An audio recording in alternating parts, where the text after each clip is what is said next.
Hey, what's up, everybody? I want to welcome you to another episode of the Dreamers Pro Daily Recap, where we give you a recap of all of the hot topics that we covered that day. You can catch them in their long format and also catch it fully streaming for free on Apple Podcasts. Scottie Pippen. Ha! The man, the myth, the legend. Scottie Pippen is back in the news again. And he just delivered a bombshell interview with Patrick Bet-David on Valuetainment / the PBD podcast. So what happened yesterday, some of the videos, some of the clips from the interview were being suggested to me. So I was watching one clip, then watching the other one. Then I came across a particular clip. And it was talking about Then I went to the full interview on the PBD podcast channel. So as I'm listening to this interview, there are different points in the interview where they talk about different things. And they get to the part where they're talking about his relationship with Michael Jordan. And if you know anything about Patrick Bet-David's interview style, he's very analytical. He's very methodical with the way he asks his questions, and he really tries to go layer by layer by layer by layer to get as much information as he can out of the guests that he's interviewing. So it got to the point where they were talking about Scottie Pippen and Michael Jordan. Obviously, we know the fallout that took place after the Last Dance docuseries. We have covered that extensively. There's even been some subsequent information that came out when people like Stephen A. Smith revealed that the relationship between Scottie Pippen and Michael Jordan is completely over. There is no more relationship. So we know that. We know the backdrop of this relationship here. Now, Patrick Bet-David is interviewing Scottie Pippen. I think is important because it kind of gives insight to why he's asking these type of questions and why he's trying to dig so deep to get more information. Patrick Bet-David is asking these questions and interviewing Scottie Pippen from the standpoint of an NBA fan, okay, that follow the league, that follow players like Scottie Pippen. So he has a keen interest in these stories. So that's the reason he keeps asking him more and more and more questions. So they're talking about the relationship between himself and Michael Jordan. As I'm watching it, Scottie Pippen starts to reveal things that, like, him and Michael Jordan were never friends. They never hung out together after games. Hell, they never even had a dinner together. And I'm like, wait, what is going on here? And Scottie is basically revealing everything. And as he's talking, it's beginning to crystallize some of the fogginess around some of the actions that he was taking after the last. Because we're like, but I thought these guys were cool. Every time you see them on footage together, they seem to be friendly. So why all of this? And Scottie Pippen just basically let it loose and basically said, look, me and MJ were never, ever friends. So what I want you guys to do is sit back, get your popcorn, and listen to Scottie Pippen reveal everything about the relationship or lack thereof between himself and his former teammate, Michael Jordan. Take a listen to that there. And then you saw one with Magic and Isaiah. I don't know if you remember those interviews that they did like 10 years ago, something like that, 8 years ago, 10 years ago. It was great to see Shaq and Kobe together. It was great to see awesome. Isaiah and Magic together, where Isaiah got emotional and he got up and they hugged each other, and you know that whole thing with the two of them. Why is the tension so high with anything related to Michael? You and Michael, Barkley and Michael. Well, I don't know. I mean, I just think that Michael is a very difficult person to deal with. I played with him for years, so I know that, when it's time for you to move in your direction, then go in your direction. Don't sit there and try to procrastinate or stretch it. That the relationship is not where it was or not what it used to be, and it's never going to be the same. So why try and make something out of nothing, or try to make something that was never there? So, yeah.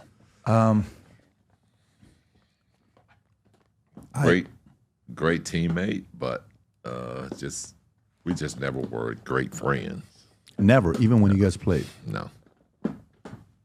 So when you guys were at the Dream Team, that one clip when Ahmad Rashad asks and says, you know which one I'm talking about, when Ahmad says, hey, Michael, question for you. 3 seconds left, fourth quarter. Who do you want to get the ball to go shoot whatever? And he says, me. You know which clip I'm talking about? He says, Ahmad Rashad, and he says, Yeah. no, you, he says, yeah, what kind of a question is that? And then you guys are getting off the bus. He says, Scott, this is the one right here. I don't play the clip. Actually, you know what? You may be able to play the clip. Yeah, play the clip here. Do we have audio or no, Rob? 'Cause I can't hear that. Back up a little bit. Dumb question. Who would take the last shot? Me. That's a dumb question. Me. So, and then if you want to pause it, and this is, I think it's the right moment while you guys are getting off the bus and saying, where's Scottie? We got to go play golf. Where's Scottie? I think he's having that conversation. Did you guys golf a lot together or no? Never. You guys never golf? No. So who was he talking about to go golf with him, Rob? Wow, you guys never golfed together. No. So when you guys played together, how often was it for you guys to have dinner together? I mean, we may have like a pregame meal or something like that, but it's always a big party of people. How many times did just you and Michael have dinner in Chicago? Chicago has a lot of great... Scottie, stop it. Scottie, stop it. Never. You and Michael never had dinner together one-on-one? No.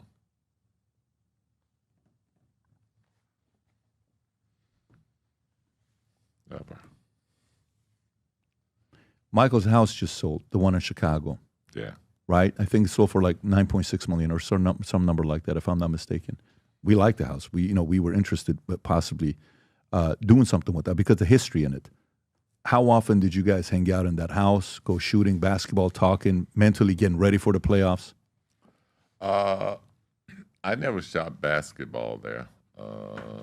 I actually would go over in the morning when Grover was training. We would train together. Scottie, can you get the mic a little bit closer? I'm sorry. Yeah. I was actually, I would train with Michael. I guess the last 3 championships that we won, we trained together at his house. But other than that, we didn't really put a lot of time in away from basketball. Most of our time was spent, whether we were working out or on the practice floor. That's so wild to me because, that feedback was given sometimes about Kobe. That Kobe wasn't a guy that hung out with his teammates. First run that he had. And then Phil, the story about Phil brings Michael in and he says, hey, Michael, I want you to meet Kobe. And Kobe says, I beat you one-on-one if we played one-on-one, right? That exchange. And then Kobe eventually, you can tell him and Pau became best of buddies, brothers, family. You see Pau with Vanessa, with family. It's emotional, all of that stuff. Wow, that's hard to believe, Scottie. Would you say he was such a? Oh man, that's because sometimes when a guy is such an alpha at the highest level, the idea sometimes to lead your guys is be close enough to influence, but far enough to not make them too comfortable with you. The Prince Machiavelli talks about that. A lot of leaders talk about that, and it doesn't make sense to the average. It's kind of like, what are you talking about? Is go build a relationship, go build a bond, et cetera, et cetera. Some guys go that route. I wonder how much of that was more from his analysis of, listen, I'm above, I'm the leader, I'm the head guy here, and he didn't want to get too close to his guys. Especially if you're saying you guys never had dinner together, Scottie? No. And you never golfed because you weren't a golfer? Are you a decent golfer? I think a little bit of both. I'm decent, Okay. but I didn't really care for the game much when I played. When season ended and it's off season, how often did you guys hang out in off season? 0. Who was your guy? Was it more Horace? You and Horace? You and Dennis? You and Probably BJ more Armstrong Horace when I was there. I was probably more Horace. Who was close to Michael on the team? Him and BJ were close. I mean, when he came back to that one practice when BJ and him speaking and saying, hey, come and shoot a little bit. I don't know about that one, but if you say so. Well, no, listen, if I'm saying it, I'm just saying it because Yeah. I read about it. I don't know if I have the credibility of having been there. I just read about it. Yeah. I mean, there were times when guys that were brought in that kind of bonded with Michael, Sam Vinson, Darrell Walker, but those were veteran players that had been around. So you heard what Scottie Pippen had to say there. What are my thoughts about this? I have a few emotions. The first one is shock. Right? I'm still shocked. Right? I'm still shocked. I'm as shocked as the moment when Patrick David asked Scottie Pippen during the interview, "Who's your favorite teammate of all time?" Best teammate, and he gave it to Michael Jordan. Patrick David looked at him like, "Really?" And paused. The reason Patrick David had that reaction was because of all of the stuff that has happened ever since The Last Dance. We have that. We have the part where Scottie revealed how his kids were turned off watching The Last Dance docuseries. We have the part where Scottie Pippen revealed he didn't even watch all of the docuseries. He stopped at episode 7. He didn't even make it all the way to the end.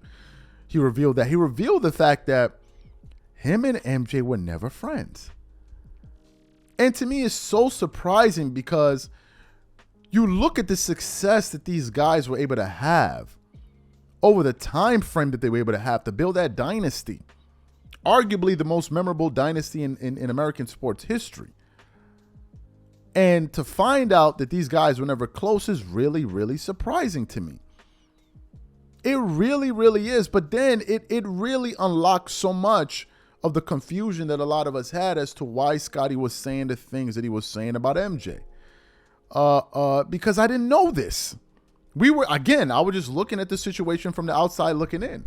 But when you find out that these guys were never really mates, never good friends, it's surprising. Patrick David brought up the example of when Magic Johnson and Isaiah Thomas made peace. He brought up the example of when Shaq and Kobe made peace, trying to see if there could be a scenario in which him and MJ could make peace. But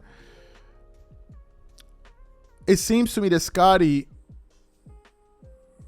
respects what they were able to accomplish, although there is some resentment there.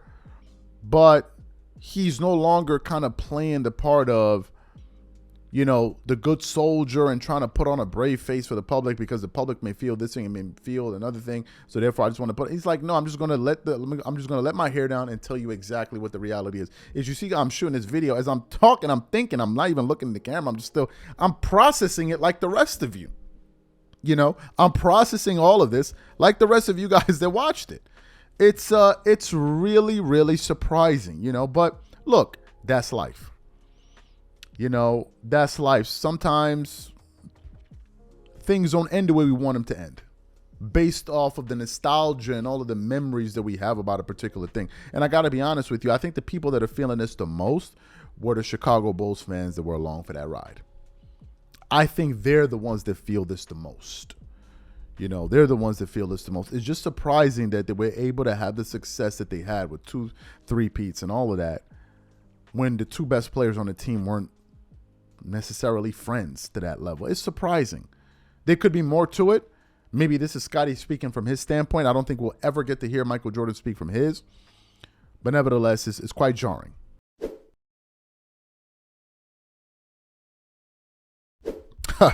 Scottie Pippen is shaking up the internet again.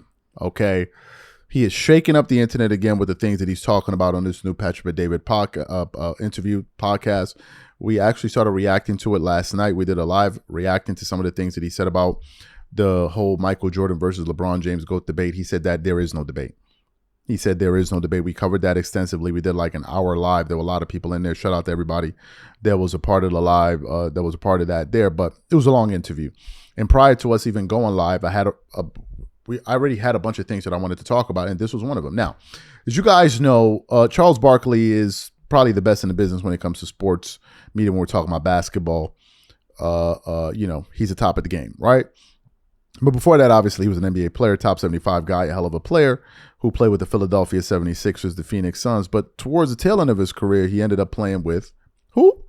The Houston Rockets with Hakeem Olajuwon and one Scottie Pippen, right? And that was supposed to be a super team, but it never really worked out. Players got injured, they got old, and things didn't work out at the end. I think from there, Scottie Pippen went to Portland, or did he go to Portland before that? I don't know, but I think he went to Portland next. I could be wrong. Anyway, So they didn't end up winning the championship. But after that, there were always these murmurs about the relationship between Scottie Pippen and Charles Barkley, where Scottie Pippen was never really fond of Charles Barkley, and he believed that he was lazy. But these are things that I heard just as being an NBA fan. I heard one time that kind of thing, but I never really heard Scottie Pippen himself address it, and I never heard Charles Barkley address it up until now. So during the interview, I don't remember how they got about talking about Charles Barkley, but the part came up, and Scottie Pippen did not hold back, and he let his feelings be 100% known about why he felt like Charles Barkley was lazy. So what we want to do is want to play exactly what Scottie Pippen had to say about his time playing with Charles Barkley as a teammate, and I want to come back and continue on the show. Take a listen to him here. You said one time when you had a conversation with Michael about when he went to the Rockets and Barkley was a teammate, and he said something to you. He says, I probably should have listened to Michael a year ago when he said that Charles will never win a championship because he doesn't show any dedication. He's a very selfish guy. He said all this stuff to you, right? That's my reason for wanting to get away from playing with him, because he just doesn't show the dedication. You know, those are tough words to be said from Michael to a friend that is Charles. Looking back now and having the wisdom that you have today, you had a lot of, everybody wanted you. You could have gone anywhere. Anybody and everybody wanted you. What would have been a different situation? What do you look at where you said, well, I'm going to be honest that my options weren't that great. Really? Because of the way that the CBA Got it. was set up. Got it. And who did you have as options? Well, I had Phoenix, but it was for less money. Got it. I think Philadelphia. Didn't want to go play in a cold climate. Who did Philly have at that time? Was it AI? Was it still AI? Or was it? Yeah, it was AI. Yeah. Because it was tail end. So it would have been AI. Yeah. They had, well, he didn't have, he had Dikembe Mutombo, I think. I don't know if he had a left out ready. I showed no interest. It was I definitely wanted to be in a warm climate. And I saw Houston as an opportunity for me really to play with two veteran guys and that we could, make something happen real quick. And it was the lockout season, but it was definitely a short-lived. In fact, Charles started out working out with me, and he was all dedicated and working out, me and him with Grover. I took Grover down there, and he lasted about a month. Was it because what? It's just a little too much with Grover? No, it wasn't too much for Grover. It was too much for him. No, that's what I'm saying. To go with Grover, it's a little too much for Charles. He wanted to enjoy his nightlife, and our workouts were predicated on getting up in the morning and training before practice. So you heard what Scottie Pippen had to say, right? That it was just difficult for them because Charles wasn't willing to commit 100%. He said some of the workouts that they were doing in the morning with Tim Grover required them to be there early in the morning, and that would affect Charles Barkley's nightlife, and therefore he didn't want to be a part of that. Then Patrick Bet-David kind of weighed in on why that would be difficult. When a guy's making that much money, he still wants to be able to do what he has to do. Which brings us to an interesting part of this entire conversation, which is, it really comes down to the individual, where they are, what they want in a team situation. People keep forgetting that, yes, people are teams, but it's not one person. It's a bunch of different people with different motivations, different ways of being, different things about them, different goals, different backgrounds that are all meant to come together to achieve one particular goal. And if people are on different pages in their personal lives, maybe people want to live a different life than the other guy, then things are going to be a little bit different. It's going to be a little bit different. It's going to be a little bit difficult, to really go after a particular goal.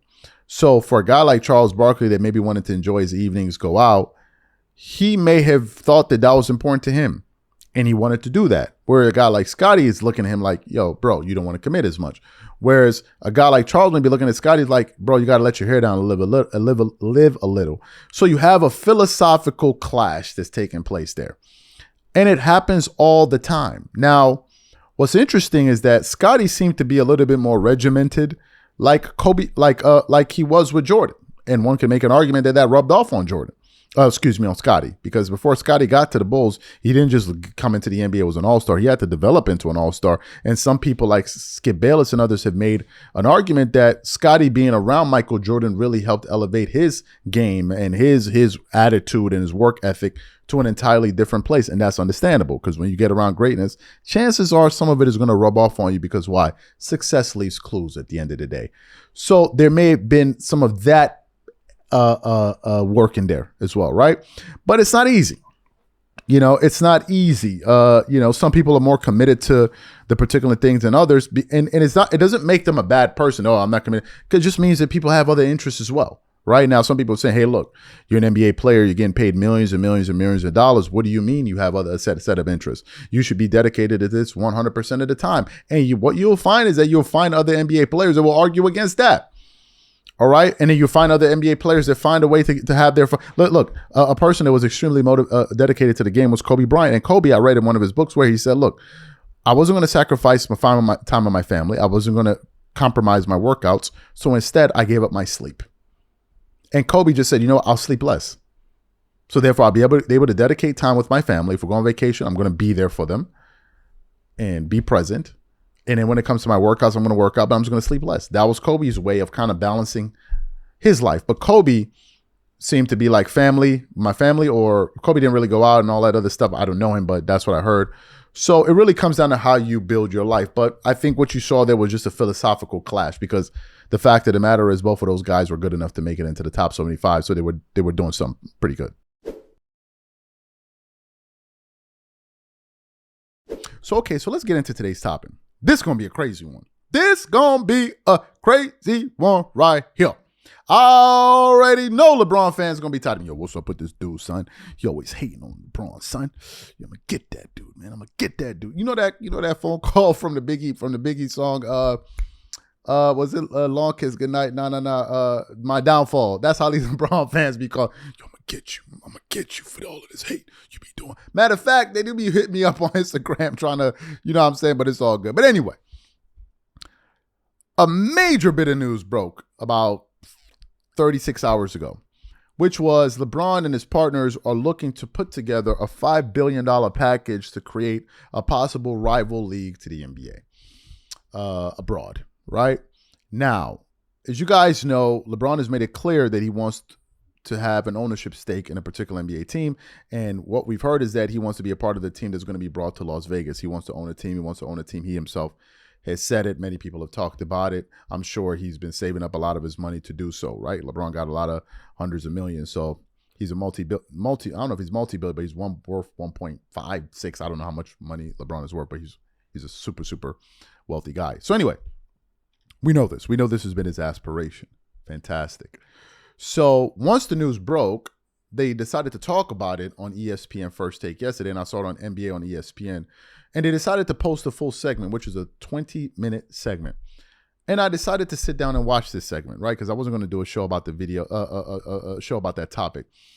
So on the panel, it was Stephen A. Smith, Brian Windhorst, and Molly Qerim. And they're talking about it. And as they're talking about it, Stephen A. Smith is getting into reasons why NBA owners would not want to allow LeBron James into the big boys club to own these teams, right? They're talking about that. They're saying that they don't like the things that some of the stuff that LeBron James has done, blah, blah, blah, blah, blah. And then it gets to a point where Stephen A. Smith says something. And the funny part is the thing that he said is something that I questioned in the past, which, but anyway, we'll get to that later, where he basically says, when you have LeBron like an all-star weekend, because he's talking about why owners could possibly not allow him in.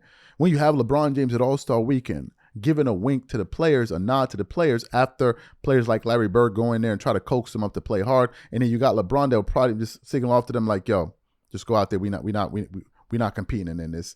And then have the players go up there and give up almost 400 points in an NBA game. And I'm like, yo, hold up. Is Stephen A. Smith saying that LeBron was secretly pushing NBA players to quit during All-Star Weekend because of a personal agenda and vendetta he has against the NBA because them not possibly want to let him into the big boys club? And now he's going out there trying to raise money to start a rival league to go at the NBA? Is this what's going on here? Really? For those of you who didn't hear it, want to play what Stephen A. Smith had to say about this now? It's crazy. So get your popcorn ready for this one, and I'm going to come back and react to his comments. Take a listen to Stephen A. Smith here. When you look at today's NBA culture, when you look at some of the hits NBA players take, particularly as we approach All-Star Week in the slam dunk contest that LeBron James never participated in, the flagrant, lackadaisical effort they put forth during All-Star Weekend. LeBron James, way before all of that, deciding to take his talents to South Beach from Cleveland, and Dan Gilbert, the owner for the Cavaliers, had to find out watching the news just like everybody else, or watching him with Jim Gray just like everybody else. Those kind of things are the kind of, along with that player empowerment movement that LeBron has instigated, which people like myself clearly applaud him for. Those kind of things, the flagrant manner in which he has done it, that has served to turn owners off, which you know all too well, Wendy. How good or how much does that serve to ingratiate him with them in terms of their support with him coming in as an owner? Everybody wanted that for Michael Jordan because of what Michael Jordan did for the league. Even though people like myself, you and others appreciate what LeBron has done in terms of his part, he's been a beneficiary of the sacrifices that the Magic Johnsons, the Larry Birds, the Michael Jordan, and others have made. And there are some who believe there is an absence of appreciation on his part in that regard, which is why they would probably get in the way of him having an ownership stake, which would explain a story like this. That's what came to my mind with somebody like LeBron James. With all that they've done for the game, it doesn't why sit well why with would me. they not receive the report? Because it's a good old boys club at the end of the day. And if they don't like you and they don't like the way that you've done business with them, they don't have to let you in. Or if they don't like the impact or the resonance that you would bring to that room, they don't have to let you in. Certainly, Wendy's absolutely right. It's about the money first. It's about the equity first. It's about business first. But my point to you is that all things being equal, would you be as receptive to helping a LeBron compared to somebody else that never played the game, that's got billions of dollars and obviously can afford to own a franchise? Chances are you're going to give him resistance because you've seen the league have issues with LeBron despite all he's done for the league, because in several instances, there are things that he has done that they've deduced is against their best interests as owners, as a business. They feel that way, whether it's accurate or not. They actually feel that way. And I know this because I have been told this by people who are in that room. And I'm sure Wendy has as well, because they don't feel, even though they know he's done a tremendous amount for the league, we all know this, there are other things that he has done that has not been helpful. And they know it, they feel it, and they point the finger at him for it. I brought up the slam dunk contest. They talk about that. We all brought up the lackadaisical effort that they put forth for the All-Star game on Sunday for All-Star Weekend. You think they don't look at LeBron James? Larry Bird and Dr. J and them come in and talk to the team last year, and they think that they've touched the pulse of the players and all of this stuff. And then they say, you know what? LeBron just gave a side eye to everybody else. And the next thing you know, they went out there and allowed 400 points damn near to be scored, putting forth no effort whatsoever. It may not have been his fault, but they didn't view it that way. Yeah. And because they didn't view it that way, those are the kind of elements, those increments of things, those incremental things that could be problematic when you're asking for equity in a prestigious sports brand. No, that is the bottom line. So you heard what Stephen A. Smith said. He said that LeBron was secretly out there influencing guys not to compete in All-Star Weekend. Now, here's what's interesting about this. This goes to a question I was asking over the last year or so, talking about the apathy that NBA players seem to have towards their fan base that lines their coffers with millions and millions and millions of dollars by attending games and tuning in to watch it on TV and have all of these advertisers pay the NBA hundreds or billions of dollars to run advertisements against their eyeballs. And I'm saying to myself, I'm like, how could we be in a situation where we have just a grotesque exhibition game like the All-Star game, but LeBron is there? So if LeBron James is there and he's the face of the NBA, He's the most influential player in the NBA. How is it possible that he's not able to get these guys to compete? It really befuddles me, confounds me, stumps me. How is it possible? Because he's aware of it. So how is it LeBron doesn't say to these guys, yo, we got to go out here and bust ass. Like, yo, we got to go out here and really put out a show. Like, we got to do it. Because I remember that's what Kobe used to do. You think Kobe going to be a part of an all-star game like that? Hold up. You think Kobe would be a part of an all-star game like the last two pieces of we've been watching? Do you really believe that? The same Kobe that would say, man, halftime I'll say to Chris Paul, we're going to get these MFers. We out here to embarrass these dudes. The same Kobe that they criticized for guarding LeBron too hard in the All-Star game. Like, yo, son, why you taking it so seriously? Why are you taking it so seriously? He's on the All-Star game. He's like, nah, if we out here, we going to compete. It's not about a personal agenda with me. So I know for a damn fact that Kobe couldn't be a part of no All-Star game when dudes were just mailing it in. We already know that. And we knew that Kobe got the respect of those dudes. He'd be like, yo, what are we doing? Like, what are we doing? If he couldn't influence the opposing team, he damn sure going to influence his own team. He not going to be on a team with a bunch of dudes mailing it in with all of this soft, you know what, that these dudes be peddling to NBA fans. So I used to wonder, like, yo, hold up. Son is the league. He's the face of the league. How are you a part of all of this? How are you allowing this to go down on your watch? From what I heard, it was players like Kyrie and others trying to get dudes, coax them up like, yo, son, what are we doing? We're embarrassing ourselves. So for Stephen A. Smith to say that these guys are not going to let LeBron into the big boys club because of his moves, y'all think player empowerment was a good thing? Nah, it really screwed up the NBA. And we talking about the most influential players in NBA of history. You got LeBron up there, and the question is, what role and influence does he have? Because the biggest influence he has is player empowerment, which has been one of the things that has actually ruined the league. It has ruined the league. It's not been better for the fans. And to have these dumbass fans who argue against their own interest. This is the power of honey. It be just permeating through their brains. They can't even think, coming out of their noses. Honey, twerkation. They won't stop shaking, these LeBron fans. So anything that he does, man, it's the King James, pop, busted all over my head for LeBron James. They be breaking jars of honey over each other's head for LeBron James. So if this is true, because I always wondered, how is it possible that you are part of this madness and nothing, it just goes unchecked? Like, I don't understand it. But it wouldn't surprise me whatsoever. I ain't saying it's true. I'm reacting to what Stephen A. Smith said. What I'm saying is, it got me thinking like, yo, hold up a minute here. If you the face of the NBA, how are you out here letting these dudes do this? Because I know Kobe would not be a part of that. I'm sorry. You already know Kobe wouldn't have been a part of that.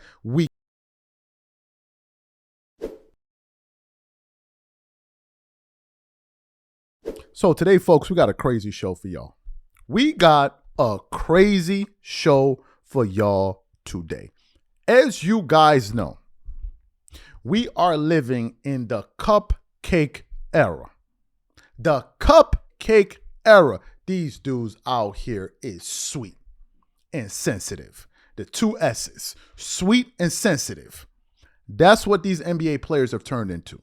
It has been one of the biggest embarrassments to watch. And I'm going to say it. I'm going to say what a lot of guys are thinking. Not all, because some guys love it, but what some other group of guys are thinking. This current era of dudes, these new dudes, is just some unbelievable.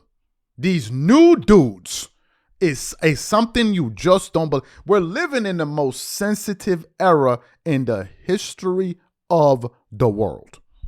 Especially in the United States when it comes to this group of men that we have here today are the most sensitive group. How do I know? Everybody, for example, to give you guys an example, everybody, not everybody, but most of them are afraid of a fade. Most of them are afraid of a fade. I was watching a video. Two dudes were scrapping. One dude's whooping his ass. Next thing you know, he pull out a burner. He can't deal with the ass whooping. He can't deal with it. He too fragile. He too emotionally fragile. Dudes don't even scrap no more. You know, when you was in school, somebody look at you, or you outside, somebody looking like, yo, what you looking at? Next thing you know, you scrap. I fought a lot in the Bronx and all. I'm not saying I'm no triple OG. I am not. Trust and believe. I am not. None of that. But you weren't afraid to throw your hands and fight. No, nah. Ain't nobody throwing no hands. Everybody afraid to get an ass whooping. Everybody's afraid. Everybody is so sensitive. If you say anything about me, oh, you done hurt my feelings, and oh my God, what's going on? I don't get it. Oh my Lord, what are they saying about me? They say, oh, you a hater, blah, blah, blah. That's all it is right now. Where am I getting to? I am getting to a culture that permeates within the NBA. And it is destroying the fabric of the league. I was watching this segment. This is something we weren't even going to do. I was literally getting ready to shoot, and I'm listening to this in the background. I'm like, yo, we got to do another video about this. This is fantastic material. So as I'm watching it, Patrick Bet-David, who's an NBA fan, is talking to Scottie Pippen and says, look, I don't like the direction that the NBA is going in. The players seem to thumb their nose at the NBA fans. We all know this. We all know this. They have zero respect and regard. Hence the reason, look, it is to the point where they tell you, if you're an NBA fan, you didn't play in the NBA, you don't even deserve to have an opinion. Imagine the people that are the reason that you make millions and millions of dollars that allow the league to now sign a $77 billion deal by going to the games, paying for paraphernalia and merchandise and all of that, watching the games on TV. They're not allowed to have an opinion. You're just supposed to sit there, shut up, and enjoy it. Imagine walking to a restaurant and you're like, they bring you a meal, like, but I don't like it, and the chef walks out. You are not qualified to be talking about what's a good meal and not a good meal. The only people I listen to are my fellow chefs. And if you're not a chef, you don't have the right to. And it's like, yo, bro, I know you a chef, but this here don't taste good. And the product that we're looking at don't look good. You can talk all of that nonsense about how you did this and did that. At the end of the day, since I'm paying, I got a right to speak. Hell, I may have a bigger right to speak than your ass. Where am I going to? They're talking about this, and they're talking about the weakness in the league. And then Scottie Pippen starts talking about players that get NBA fans thrown out of the games, that are soft for getting fans. And I'm like, who does this? None other than LeBron James, the king of sensitive. So what we want to do is want to play exactly what Scottie Pippen had to say about these NBA players that are so soft and sensitive that get NBA fans thrown out of the game, out of NBA games. Take a listen to what Scottie Pippen had to say here. Yeah, well, it's truly a different game. The players are a lot more sensitive in a sense that they don't want any reaction with the fans. They don't want the fans having any type of camaraderie with them at all. They always feel that fans are a threat, and they have sort of, to me, they have separated themselves. It's the players and it's the fans. And if you say something to me, it better be nice, or I'm going to have you removed from the arena. How do you feel about that? I think it's bad. I think it's bad that players cannot take criticism. I used to love going in the stands and having people call me out of my name. Yeah, didn't you call out, what's his name, when you dunked on Ewing and you shoved him, and who was on the sideline? Spike, yeah. Yeah, so I embrace the fans being a part of, getting at me, trying to aggravate me. Now, I don't see that, I don't see how you Whose fault is that? Is that Adam Silver that accepts it? Because that comes from the top. Like, kids can cry and say anything, but father and mother can say, no, toughen up. I can't say where that come from, but I can say that the game misses that. They miss that irritating fan. They miss that heckler that was irritating you and caused you to miss your free throws. Yeah. Those are things that, were a part of the game when I played. But by the way, just out of curiosity, who were some of the toughest guys? Like, remember that one time Vernon Maxwell and Vernon ran up to the 16th row of that one game? I don't know if you remember that or not. Do you remember that? I don't remember Vernon, but Vernon was one of the toughest guys. He's a very close friend of mine. And yeah, he was a tough guy. But I mean, there was a lot of guys played in the league, and that, you know. I'm talking like street tough, like tough. Yeah, I mean, but street tough can't go up in the stands. You know what I'm saying? We still have to be professional. I fully agree. You know, but there are guys who've gotten out of order and out of hand, but, you know, the commissioner has always been able to take care of that and keep things in order. But I think now the fans are so afraid that they can't even call a player out in any bad way that stop it is looked at as a threat. I say it comes from LeBron down to the league. I know you can't say that. You know, it's not something that, you know, you're going to be seen as an analyst, and some of the Barkley will say it, some of these guys will say it, but I think it comes from the top down. So you heard what Scottie Pippen had to say. Talking about these players are sensitive. They're soft. They can't even take criticism. He's describing the modern day man. He is describing the modern day man. That's what he says. And the saddest part about what he's saying is that you got older dudes in their late 30s, early 40s, 50s that refuse to grow up and be men. So therefore they defend this stupid nonsense. And they try to make excuses for it. No, man, let these young live. Let them live. Just let the young boys live.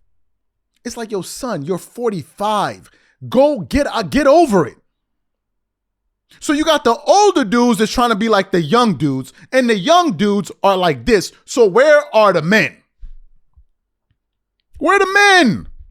This is the reason why you can see these bozo antics that go on online, dudes turning into Kim Kardashian. They're all like, yo, where the grown men at? Where the grown men at? And if you can't take NBA fans heckling you, that means you can't take authority or any kind of male leadership in your life. Because male figures in your life, yeah, they're going to love you and all of that, but there are going to be some times where they're going to have to keep it a buck with your ass. Where they're going to have to keep it a buck. I'll give you guys a quick story. My pops, I forgot what year it was. And I was trying to figure out my life at the time or whatever it is. And I thought I was doing something, whatever. So I talked to my father. And I was like, I feel like I'm doing so much and da-da-da-da-da. And I'm like, you don't feel like I'm making an effort? I'm not doing anything. My father looked me right in the face and said to me, I don't feel like you're doing anything with your life. I don't feel like it. I feel like you're not doing anything with your life. This is what my father said to me. Now, was it painful? Of course it was painful. One, because of what it was said. Two, because of who it came from. But if I was a weak-ass dude, only a weak man will hear constructive criticism. A criticism that has no benefit to the person giving it. And hear that and say, you hating on me. That means you weak. Let me repeat, you are weak. If you cannot take criticism from another man that's ahead of you, that has more experience than you, that has gone further than you, that's maybe you're trying to get to where they are, that means you weak. You emotionally weak. You're weak. You're weak. You mean to tell me that if you're playing an NBA game and people are saying crazy stuff to you and you can't block it out? Do you know how many people Kobe would have gotten thrown out of the game when that lawsuit was against him?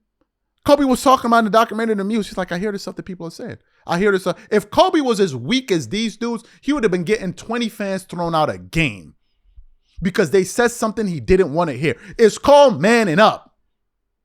It's called manning the hell up. That's what it's called. They said mean words to you. So what? So freaking what? And the problem is, and I'm going to say this because it's a larger societal issue, because men today are so sensitive and so emotionally fragile and weak, the minute somebody says anything to them that they deem as hurtful to their feelings, they react. Some of them react to violence. Literally. There are people that are taking each other's lives over words. Words. Not physical harm. Not an imminent threat. Words. Words. And if you're that emotional about things, you ain't gonna be here for long. You not. It's just the reality. Because you may be feeling the type of way, oh, he said that to me, I'm getting him up out of here. And then you gonna say something to somebody else, and they're not gonna tolerate. They're gonna have a shorter fuse than you, and you gonna be up out of here. And the circle just keeps on going on. The ego is fragile. It's fragile. This is one of the problems. I'm keeping it 100. I'm keeping it 100. This is one of the issues. This weak, soft, sensitive mentality. It is. It's not tough. It's weak. It's weak. This is the reality. So when you got NBA players throwing out fans and we're going to take enough of it. We're going to take enough. You look weak, son. You look weak. You look weak. And those are dudes that's not really felt force before. You haven't felt force. I was watching a video of Kenyon Martin talking about a cop pulled him over with his wife, I think for something, and he started cursing at the cop. You can only get away with that in America. You can only get away with that in America. You try that in Nigeria. Just to give you one example. Let a police pull you over, and you want to start puffing up your blah, blah, blah. They're going to blow your ass out the car. And that'll be the end of it. Let them stop you at night at a police checkpoint. You going somewhere, and why you stopping me for? You go ahead and do that and see what's going to happen. The point of the matter is, it's authority. He going to say something, I don't like him. He going to say something that pissed me off. One time I was driving with my wife at night, and I was coming from somewhere. He was like, oh, like, my wife was in the car. And he was like, oh, Mr. Madan, you're looking nice. And I looked at him like, yo, this dude just said, like, yo, your wife is looking very beautiful. I was tight. So what I'm going to do? A sensitive dude, you going to talk to my wife like that? Let me open up the door. Pop, pop, pop, pop, pop. He's out of here. He's done. Next car, move up, please. As we're moving on, I was like, I don't like what that dude said to me. She told me, these guys, don't quarrel with them. Don't quarrel with them because some of them are just looking for a reason. They're just looking for a reason. That's wisdom. But a weak dude, because ain't no examples of it. You see enough examples, you stop. You stop. These are my thoughts. That's exactly how I feel. Some people going to feel a type of way. I don't care. I'm going to keep it a buck. We have a problem with men today because they're too sensitive. Way too sensitive over words. These are my thoughts. Whatever you guys think, please leave your thoughts and comments in the comment section. We'll catch you guys. And then finally, LeBron, for as rich as you are, you're a billionaire. Hold up. You are worth billions. You got all of these people running up and giving you all these. Somebody say something to you, that gonna affect you? You can't look at them up and be like, yo, I'm LeBron James and what? Like, yo, man, please, man, watch out. Watch out. Like, I ain't listening to you. I'm LeBron James.